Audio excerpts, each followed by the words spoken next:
एक तरफ जहां इजरायली पीएम बेंजामिन नेतन्याहू उत्तरी गाजा के एक हिस्से पर कब्जा करने का प्लान बना रहे हैं, वहीं दूसरी तरफ इजरायली सेना के सामने गाजा से लेकर इजराइल तक एक ऐसी आपदा आन पड़ी है जो आईडीएफ के भीतर एक दीमक की तरह काम कर सकती है। और अगर ये दीमक इजरायली सेना के भीतर तक पहुंच गई तो युद्ध के बाद भी इजरायली सेना अंदर ही अंदर खोखला हो सकती है।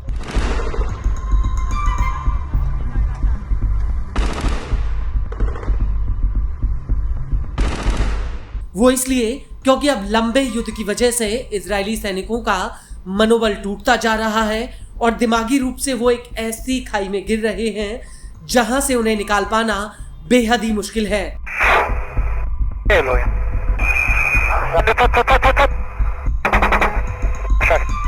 दरअसल हम बात कर रहे हैं पोस्ट ट्रॉमेटिक स्ट्रेस डिसऑर्डर की, जो इजरायली सैनिकों में एक आग की तरह फैल रहा है। इजराइल के रक्षा मंत्रालय ने देर से सही बल्कि अब ये मान लिया है कि इजरायली सैनिक लगातार इसकी चपेट में आ रहे हैं और इसको लेकर इजराइल के हेलेम क्लब के पूर्व सीईओ और सह संस्थापक यारोन एडेल ने एक इजरायली न्यूज एजेंसी से कहा है कि हम एक ऐसी लहर का सामना कर रहे हैं जिसमें बड़े पैमाने पर सैनिक आत्महत्या के विचारों से जूझ रहे हैं। जब युद्ध खत्म होगा तो एकता की भावना और उद्देश्य खत्म हो जाएगा। ऐसे में आत्महत्या का विचार और ज्यादा मजबूत होगा। हम आत्महत्या के और ज्यादा मामलों को देखने वाले हैं। आपको बता दें कि एडेल ने ये चेतावनी ऐसे समय में दी है जब इजरायली सेना में आत्महत्या के मामले बढ़ते जा रहे हैं। आईडीएफ के डेटा के मुताबिक 2023 में 17 मौतों की जांच आत्महत्या के रूप में हुई है और यह आंकड़ा साल 2024 में बढ़कर 24 पर पहुंच गया।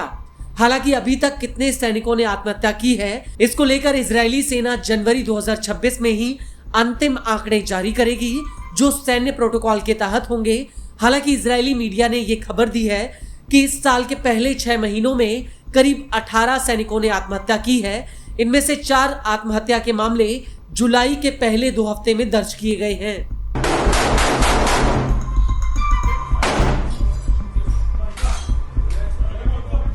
इसको लेकर इजरायली सेना के ह्यूमन रिसोर्स निदेशालय के प्रमुख आमिर वदमानी ने कहा कि इजराइल ने बड़े पैमाने पर नुकसान का सामना किया है।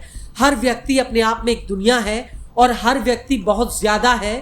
हमें मूल कारणों को दूर करने के लिए कदम उठाने चाहिए और इन दर्दनाक मामलों को कम करने के लिए हर संभव प्रयास करने चाहिए। वहीं एडेल का कहना है कि 7 अक्टूबर के बाद से ही इजरायली सैनिकों में आत्महत्या के मामले बढ़े हैं। जो सैनिक जंग के मैदान में गए हैं वो आत्महत्या के विचारों के जोखिम में सबसे ज्यादा हैं। एडेल का कहना है कि पुरुष आत्महत्याओं के मामले 5 गुना ज्यादा हैं क्योंकि वो अपनी दिक्कतों के बारे में बहुत कम बात करते हैं।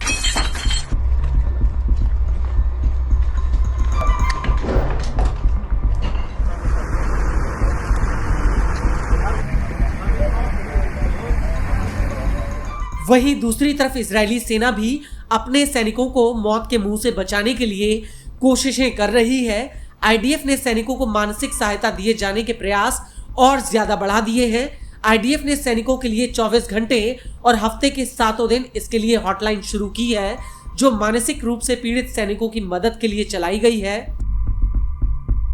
और यही वजह है कि अब जंग से लौटने के बाद सैनिकों की स्क्रीनिंग की जा रही है। इसके अलावा उन्हें मेंटल सपोर्ट भी दिया जा रहा है जिससे उन्हें आत्महत्या से रोका जा सके। इसके अलावा जंग के मैदान में सैनिकों को भी अब इजरायली सेना मानसिक मदद पहुंचा रही है।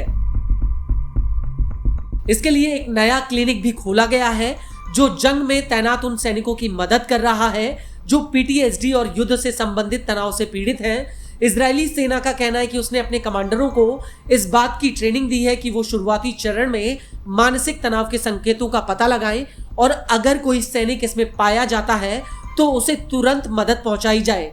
इसके अलावा ऐसे मामलों में आत्महत्या का शक होने पर इजरायली सेना 2 तरह से जांच कर रही है।